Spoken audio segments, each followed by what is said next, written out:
नमस्कार दोस्तों, स्वागत है आप सभी का बुजुर्ग परिवार 0.2 के खास वीडियो में स्वागत है दोस्तों। नमस्कार दोस्तों, स्वागत है। क्या आप फिर से बिना किसी सहारे के आसानी से चलना फिरना चाहते हैं, लेकिन आपके पैर और घुटने आपका पूरा साथ नहीं दे पाते? क्या थोड़ी सी दूरी पर बाजार जाकर रोजमर्रा की जरूरी चीजें लाने भर से ही शरीर में इतनी अधिक थकान महसूस होने लगती है कि लगता है अब एक कदम भी आगे बढ़ाना कठिन हो गया है?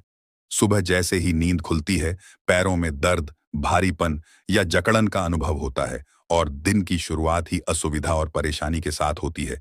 और इन्हीं समस्याओं के कारण आप अपने पोते पोतियों के साथ खुलकर बैठने, उठने और खेलने से भी खुद को रोकने लगते हैं। क्या ऐसा भी होता है कि थोड़ी दूरी पैदल चलते ही आपकी सांस तेज चलने लगती है, दिल तेजी से धड़कने लगता है और पैरों में जैसे ताकत खत्म हो जाती है? अगर आपके साथ भी ऐसी स्थिति बन रही है, तो इसे केवल बढ़ती उम्र मानकर नजरअंदाज मत कीजिए।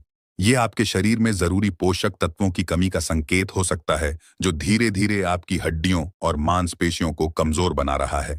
अच्छी बात यह है कि इसका समाधान किसी बहुत महंगे इलाज या भारी दवाइयों में छुपा नहीं है। इसका असली इलाज तो हमारी रोज की रसोई में कई सालों से मौजूद है। आज मैं आपके लिए लेकर आया हूं 5 ऐसे देसी सुपरफूड्स जो आपकी हड्डियों को लोहे जैसी मजबूती देने में मदद करेंगे और मांसपेशियों में जमा हर तरह की सूजन, दर्द और जकड़न को धीरे धीरे बाहर निकालने में सहायक बनेंगे। इन 5 चीजों के नाम क्या हैं? इन्हें खाने का सही तरीका क्या है? और सबसे जरूरी बात यह है कि इन्हें खाते समय कौन सी गलतियां नहीं करनी चाहिए। यह सब आप इस वीडियो में विस्तार से समझेंगे। अगर आप दोबारा बिना थकान के, बिना दर्द के और पूरे आत्मविश्वास के साथ चलना फिरना चाहते हैं, तो यह वीडियो आपके लिए बहुत फायदेमंद साबित हो सकता है। अगर आप हमारे चैनल पर पहली बार आए हैं तो चैनल को सब्सक्राइब जरूर कर लीजिए और इस वीडियो को अपने परिवार तथा जान पहचान के लोगों तक जरूर पहुंचाइएगा, क्योंकि कौन जानता है कि यह जानकारी किसी की जिंदगी में बड़ा बदलाव ला दे। वीडियो में आगे बढ़ने से पहले कमेंट करके मुझे ये भी जरूर बताइए कि आप मुझे कहां से देख रहे हैं। क्या आप दिल्ली, पटना, इंदौर या लखनऊ से जुड़े हुए हैं? मैं हर एक कमेंट को ध्यान से पढ़ता हूं और आपकी प्रतिक्रिया का इंतजार करता हूं। अब चलिए इस जानकारी की शुरुआत करते हैं। जब भी हड्डियों को मजबूत बनाने की बात होती है, तो सबसे पहले हमारे दिमाग में दूध का नाम आता है ना? लेकिन आपको यह जानकर हैरानी होगी कि तिल के छोटे छोटे बीजों में दूध से कई गुना ज्यादा कैल्शियम पाया जाता है। विज्ञान के अनुसार 100 ग्राम तिल में लगभग 1250 मिलीग्राम कैल्शियम होता है, जबकि फुल क्रीम दूध में केवल लगभग 123 मिलीग्राम कैल्शियम ही मिलता है। इसी वजह से तिल उन लोगों के लिए भी बहुत फायदेमंद माना जाता है जिन्हें लैक्टोज इंटॉलरेंस की समस्या होती है और जो दूध का सेवन नहीं कर पाते। कैल्शियम के अलावा तिल में मैग्नीशियम, फास्फोरस और जिंक जैसे कई जरूरी मिनरल्स भी अच्छी मात्रा में मौजूद होते हैं। ये सभी तत्व मिलकर हड्डियों की बोन डेंसिटी को बढ़ाने में मदद करते हैं और उन्हें कमजोर तथा खोखला होने से बचाते हैं, जिससे ऑस्टियोप्रोसिस का खतरा काफी हद तक कम हो जाता है। तिल में अच्छी मात्रा में प्रोटीन और जरूरी फैटी एसिड्स भी मौजूद होते हैं, जो मांसपेशियों की ताकत बढ़ाने और ऐंठन की समस्या को कम करने में सहायक होते हैं। अब सवाल उठता है कि तिल का सेवन किस तरीके से किया जाए। रोजाना लगभग 15 से 20 ग्राम भुने हुए तिल आप आराम से खा सकते हैं। इन्हें अच्छी तरह चबा चबा कर खाइए ताकि शरीर को पूरा पोषण मिल सके। आप तिल को सुबह नाश्ते के साथ ले सकते हैं, दोपहर के खाने के लगभग 1 घंटे बाद भी खा सकते हैं या फिर शाम के समय भी इसका सेवन कर सकते हैं। सर्दियों के मौसम में तिल और गुड़ के लड्डू बनाकर खाना और भी ज्यादा लाभकारी माना जाता है। तिल से आपको कैल्शियम और मैग्नीशियम मिलता है और गुड़ से आयरन मिलता है, जिससे शरीर में खून की कमी भी धीरे धीरे दूर होने लगती है। पूरे ठंड के मौसम में तिल का नियमित रूप से सेवन कीजिए। तिल की तासीर अल्कलाइन होती है, जो शरीर में बढ़े हुए एसिड को कम करने में मदद करती है और वात को संतुलित रखने में सहायक होती है। बुजुर्ग लोगों के लिए तिल किसी दवा से कम नहीं माना जाता। इसके बाद दूसरी जरूरी चीज जिसे आपको अपनी डाइट में शामिल करना चाहिए, वह है हल्दी वाला दूध, जिसे गोल्डन मिल्क के नाम से भी जाना जाता है। विज्ञान के अनुसार हल्दी की असली ताकत इसके मुख्य तत्व कैरक्यूमिन में होती है, जो एक बहुत शक्तिशाली एंटी इन्फ्लेमेटरी और एंटीऑक्सीडेंट गुणों से भरपूर होता है। उम्र बढ़ने के साथ शरीर में क्रॉनिक इन्फ्लेमेशन यानी पुरानी सूजन बढ़ने लगती है, जो जोड़ों के दर्द, गठिया, अर्थराइटिस और जकड़न का बड़ा कारण बन जाती है। कैराक्यूमिन सूजन पैदा करने वाले एंजाइम्स को रोकने का काम करता है। दूध में मौजूद कैल्शियम हड्डियों को मजबूती देता है और हल्दी का कैराक्यूमिन उन्हें सूजन और दर्द से बचाता है। यानी यह शरीर के लिए एक मजबूत सुरक्षा कवच बन जाता है। हल्दी वाला दूध बनाने के लिए रात के समय 1 गिलास दूध में आधी छोटी चम्मच यानी लगभग 3 से 4 ग्राम हल्दी पाउडर मिलाइए। चाह तो कच्ची हल्दी का उपयोग भी किया जा सकता है।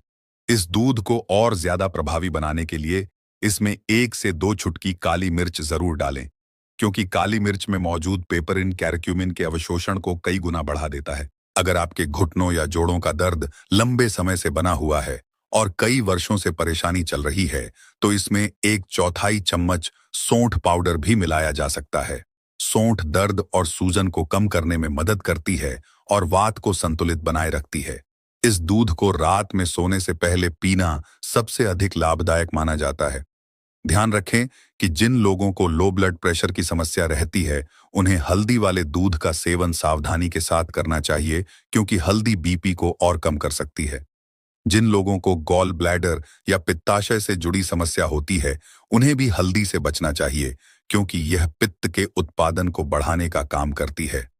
तीसरी चीज जिसे आपको अपनी रोज की डाइट में जरूर जोड़ना चाहिए, वह है अंकुरित चना और अंकुरित मूंग, जिन्हें आम भाषा में स्प्राउट्स कहा जाता है।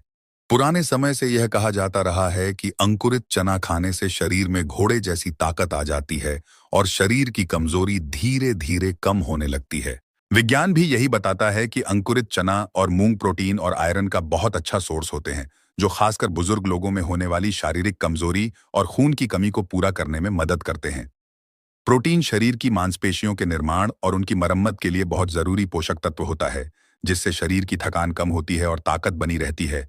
वहीं इनमें मौजूद आयरन शरीर में हीमोग्लोबिन को बढ़ाने का काम करता है, जिससे पूरे शरीर और खासकर पैरों में रक्त संचार बेहतर होने लगता है। जब ब्लड सर्कुलेशन सही रहता है, तो पैरों में झंझनाहट, सुन्नपन और कमजोरी जैसी समस्याएं धीरे धीरे अपने आप कम होने लगती हैं। इसी कारण भीगे हुए चने और मूंग को अंकुरित करके खाना बहुत लाभदायक माना जाता है। इन्हें स्प्राउट करना बहुत आसान होता है और इससे इनके फायदे कई गुना बढ़ जाते हैं। अब सवाल उठता है कि इन्हें तैयार कैसे किया जाए और किस तरीके से खाना ज्यादा फायदेमंद रहता है। अंकुरित मूंग और अंकुरित चने में बारीक कटा हुआ प्याज, टमाटर, थोड़ा सा नींबू का रस, थोड़ा काला नमक और काली मिर्च का पाउडर मिलाकर एक साधारण और पौष्टिक सलाद तैयार कर लें। इस सलाद का सेवन आप सुबह के नाश्ते में कर सकते हैं या फिर दोपहर के भोजन के लगभग 1.5 से 2 घंटे बाद भी ले सकते हैं। अगर किसी व्यक्ति को पाचन की समस्या रहती है या डाइजेशन थोड़ा कमजोर है, तो ऐसे लोग इन स्प्राउट्स को हल्की भाप में पकाकर या उबालकर भी खा सकते हैं। उबालकर या भाप में पकाकर खाने से इन्हें पचाना आसान हो जाता है और शरीर को इसके सभी जरूरी पोषक तत्व भी अच्छे से मिल पाते हैं। अब अगली चीज है बादाम, जिसे भी आपको अपनी रोज की डाइट का हिस्सा जरूर बनाना चाहिए। बादाम में कैल्शियम, प्रोटीन, मैग्नीशियम और हेल्दी फैट्स अच्छी मात्रा में पाए जाते हैं, जो शरीर को अंदर से मजबूत बनाने में मदद करते हैं। कैल्शियम और मैग्नीशियम मिलकर हड्डियों को मजबूत बनाते हैं और मांसपेशियों के सही संकुचन में मदद करते हैं, जिससे पैरों में होने वाली ऐंठन की समस्या काफी हद तक कम हो जाती है। बादाम में मौजूद प्रोटीन और हेल्दी फैट्स शरीर को लंबे समय तक ऊर्जा देते हैं, जिससे दिन भर थकान और कमजोरी महसूस नहीं होती। रोजाना लगभग 5 से 6 भीगे हुए बादाम जरूर खाएं। अगर कोई बुजुर्ग व्यक्ति बादाम को ठीक से चबा नहीं पाते हैं, तो बादाम का पेस्ट बनाकर 1 गिलास दूध में मिलाकर पी सकते हैं, जो शरीर के लिए एक बहुत अच्छा टॉनिक की तरह काम करता है। इसके बाद जो चीज आपको अपनी डाइट में शामिल करनी चाहिए, वह है मेथी दाना, जिसे फेनुग्रीक सीड्स भी कहा जाता है। आयुर्वेद में मेथी दाने को जोड़ों के दर्द और सूजन को दूर करने के लिए किसी वरदान से कम नहीं माना गया है। रिसर्च भी बताती है कि मेथी दाने में मौजूद एंटी इन्फ्लेमेटरी गुण सूजन और दर्द को कम करने में काफी मदद करते हैं। खासतौर पर गठिया और अर्थराइटिस जैसी समस्याओं पर किए गए शोध बताते हैं कि मेथी दाना मांसपेशियों की ताकत बढ़ाने और उनकी रिकवरी को बेहतर बनाने में सहायक होता है। यह मांसपेशियों की थकान को कम करता है और उन्हें दोबारा ऊर्जा से भरने में मदद करता है। सर्दियों के मौसम में आप मेथी का लड्डू बनाकर खा सकते हैं। मेथी के स्प्राउट्स ले सकते हैं या फिर भीगी हुई मेथी का सेवन भी कर सकते हैं। रात में सोने से पहले 1 गिलास पानी में 1 चम्मच मेथी दाना भिगोकर रख दीजिए। सुबह उठते ही सबसे पहले मेथी का पानी पी लें और बचे हुए मेथी दानों को अच्छी तरह चबा चबा कर खा लें। इससे न केवल जोड़ों और मांसपेशियों को फायदा मिलेगा, बल्कि आपका डाइजेशन और पाचन तंत्र भी मजबूत बना रहेगा।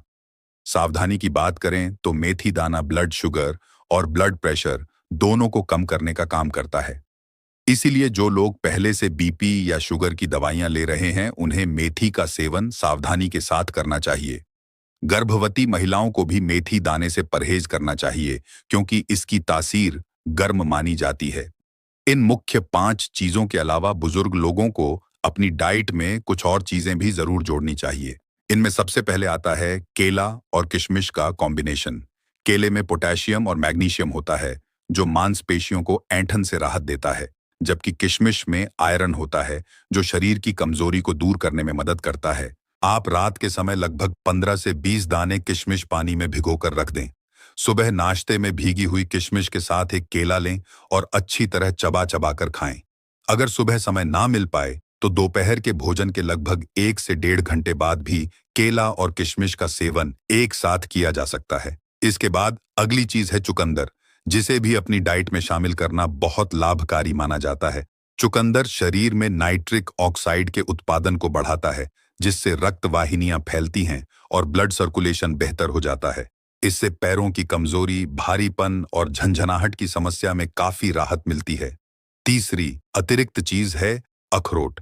अखरोट में ओमेगा 3 फैटी एसिड्स भरपूर मात्रा में होते हैं, जो जोड़ों की सूजन को कम करने और उनकी चिकनाहट यानी लुब्रिकेशन को बनाए रखने में मदद करते हैं।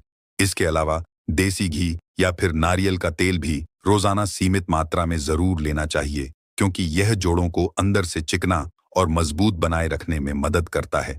अब इतनी सारी चीजों को देखकर उलझन में पड़ने की जरूरत नहीं है।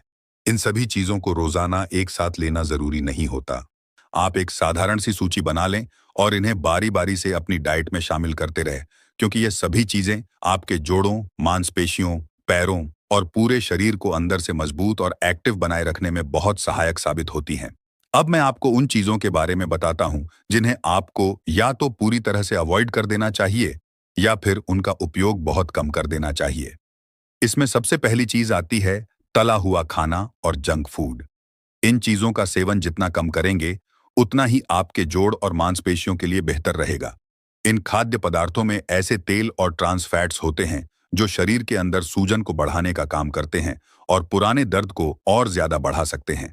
इसके अलावा सफेद चीनी और पैकेज्ड जूस का सेवन तो पूरी तरह बंद कर देना ही अच्छा माना जाता है। यह चीजें शरीर में बहुत तेजी से इन्फ्लेमेशन यानी सूजन को बढ़ाने लगती हैं और जोड़ों तथा मांसपेशियों के दर्द को और ज्यादा बढ़ा सकती हैं। इसी तरह ज्यादा नमक का सेवन करने से भी बचना चाहिए, क्योंकि अधिक नमक शरीर में पानी को रोक कर रखता है। इससे शरीर में सूजन बढ़ती है और पैरों में भारीपन तथा थकान महसूस होने लगती है। अगर आप रेड मीट यानी लाल मांस या प्रोसेस्ड मीट खाते हैं, तो इसे भी धीरे धीरे अपनी डाइट से हटाना शुरू कर देना चाहिए। इन खाद्य पदार्थों में ऐसे कंपाउंड्स पाए जाते हैं जो जोड़ों की सूजन को बढ़ाते हैं और इन्फ्लेमेशन को लंबे समय तक बनाए रखते हैं। इसलिए अगर आप रेड मीट का सेवन करते हैं तो आज से ही इसे छोड़ने का फैसला कर लीजिए, ताकि आपके जोड़ और मांसपेशियां धीरे धीरे राहत महसूस कर सकें। अब आप यह अच्छी तरह समझ चुके हैं कि आपको क्या खाना चाहिए और किन चीजों से दूरी बनाए रखनी चाहिए। लेकिन इसके साथ एक बहुत जरूरी बात और भी है, जिस पर ध्यान देना बहुत जरूरी होता है। शरीर में असली और टिकाऊ ताकत तब आती है जब सही पोषण और शारीरिक गतिविधि यानी न्यूट्रिशन और फिजिकल एक्टिविटी दोनों साथ साथ चलते हैं। ये दोनों मिलकर एक दूसरे के असर को कई गुना बढ़ा देते हैं। अगर आप अच्छी और पौष्टिक चीजें खा रहे हैं लेकिन शरीर को बिल्कुल भी हिला डुला नहीं रहे हैं, तो आपको उस पोषण का पूरा लाभ नहीं मिल पाएगा। इसलिए जरूरी है कि डाइट के साथ साथ रोजाना थोड़ी बहुत फिजिकल एक्टिविटी भी जरूर रखें। नियमित रूप से पैदल चलने की आदत डालिए। रोजाना केवल 15 से 20 मिनट पैदल चलना भी पैरों की मांसपेशियों और जोड़ों के लिए बहुत अच्छी कसरत मानी जाती है। इससे ब्लड सर्कुलेशन बेहतर होता है और हड्डियों को प्राकृतिक रूप से मजबूती मिलने लगती है। जब शरीर में रक्त का प्रवाह सही रहता है, तो मांसपेशियों में ताकत बनी रहती है और दर्द की समस्या भी धीरे धीरे कम होने लगती है। यही वजह है कि डॉक्टर और स्वास्थ्य विशेषज्ञ भी रोजाना थोड़ा पैदल चलने की सलाह देते हैं। दिन की शुरुआत हल्की स्ट्रेचिंग से करना भी बहुत ज्यादा फायदेमंद माना जाता है। इससे शरीर की अकड़न धीरे धीरे कम होने लगती है, जोड़ खुलने लगते हैं और चलने फिरने में आसानी महसूस होने लगती है। सुबह उठने के बाद 2 से 3 मिनट हाथ पैर और कमर की हल्की स्ट्रेचिंग जरूर करें। इससे शरीर पूरे दिन चुस्त, फुर्तीला और एक्टिव बना रहता है। मैं दिल से उम्मीद करता हूं कि यह पूरी जानकारी आपके लिए उपयोगी और लाभदायक साबित होगी। इन सभी चीजों को नियमित रूप से अपनी डाइट और अपनी रोज की दिनचर्या में शामिल करते रहिए। कुछ ही समय के अंदर आप अपनी सेहत में बड़ा और सकारात्मक बदलाव खुद महसूस करने लगेंगे। अगर आपको यह वीडियो उपयोगी लगा हो तो इसे जरूर लाइक करें, अपने दोस्तों और परिवार के साथ शेयर करें और हमारे चैनल को सब्सक्राइब करना ना भूलें ताकि आपको इसी तरह की और भी हेल्थ से जुड़ी जानकारी मिलती रहे।